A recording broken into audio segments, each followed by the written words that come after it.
Good morning সবাইকে। তো আজকে রান্না করব বাসি তরকারি দিয়ে ডিমের ঝোল। তো প্রথমে শুরু করি, আগে তেল দেব, একটু তেলটা দিয়ে নিয়েছি, পরিমাণ মতো তেল দেব। আর আমি যেহেতু কম তেল ইউজ করি তার জন্য একটু কম দিয়েছি, যতটা অবশ্য তাই দেওয়া।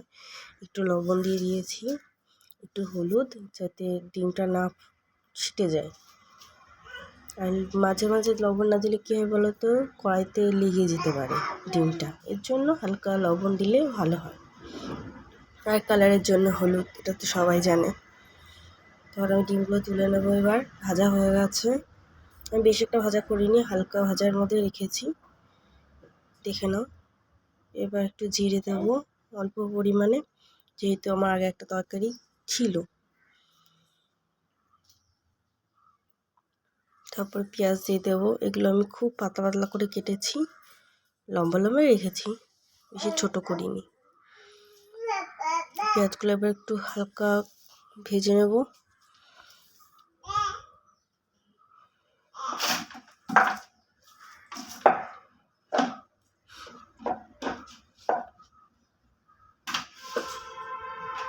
প্রায় লাল লাল করে ভাজা করে নেব।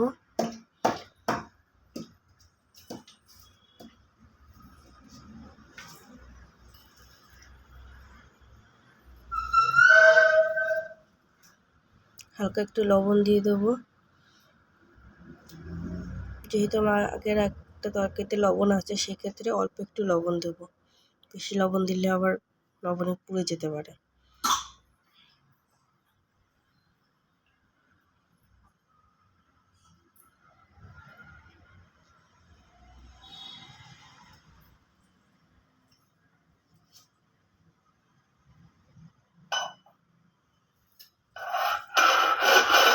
পেঁয়াজ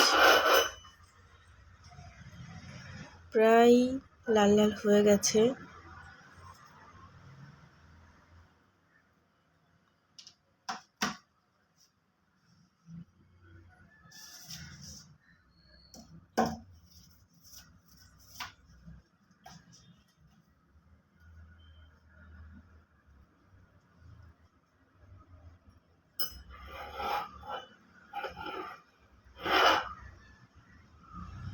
এবার আমরা দেব টমেটো।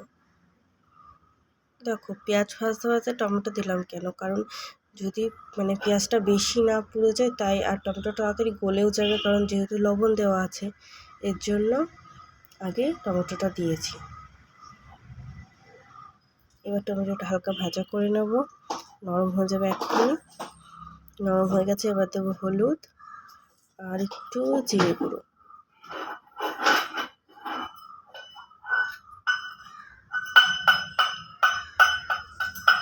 জিরে গুঁড়ো দেবো একটু,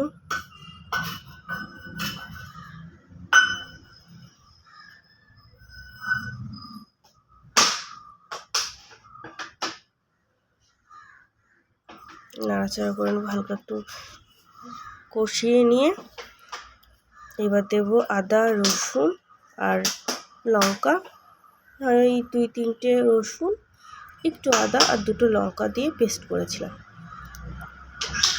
সেটা দিয়ে এখন ঢাকা একটু কষাবো। কষিয়ে এবার 2টো ডিমই দিয়ে দেবো ওর মধ্যে, দিয়ে এবার ডিম দিয়ে আর মশলাটা দিয়ে কষাবো।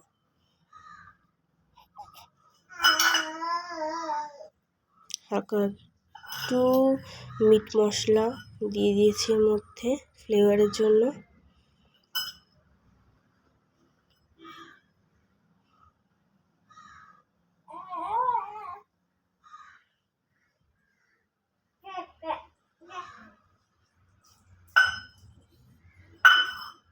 ডিমগুলো ভালো করে কষিয়ে নেব, মশলাটা কষানো হয়ে গেলেই হয়ে যাবে, যেহেতু শুধু মশলা কষাবো তার মধ্যে ডিম দিয়ে দিয়েছি।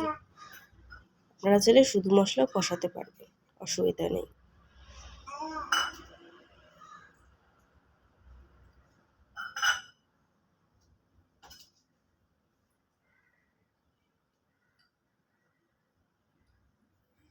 মশলাটা প্রায় কষানো হয়ে গেছে, এবার আমরা যেই সয়াবিনের তরকারিটা ছিল সেটা দিয়ে দেবো।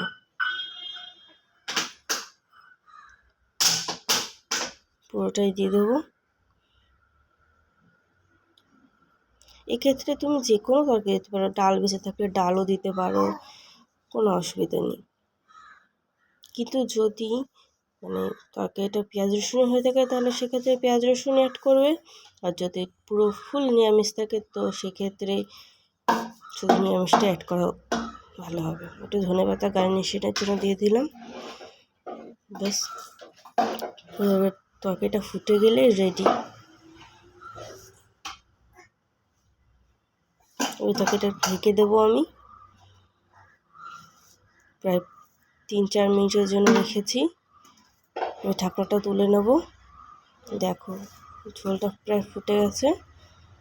এবার লবণ চেক করে দেখবা, যদি মনে হয় যে না লবণ লাগবে সেক্ষেত্রে লবণ দেবে, আর যদি মনে হয় যে না লবণ লাগবে না সেক্ষেত্রে লবণ না দেওয়াটাই বেটার।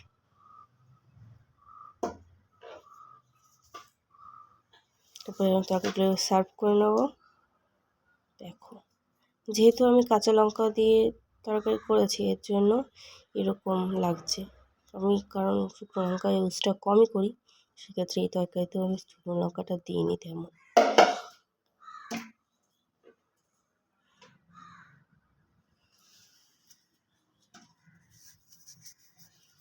তো বাই, যদি তোমাদের কোনো মনে হয় যে কোনো রেসিপি লাগবে তাহলে আমাকে কমেন্ট করো বা মেসেজ করো, আমি সেই রেসিপিটা দেওয়ার চেষ্টা করব। Thank you for watching my video, like and subscribe.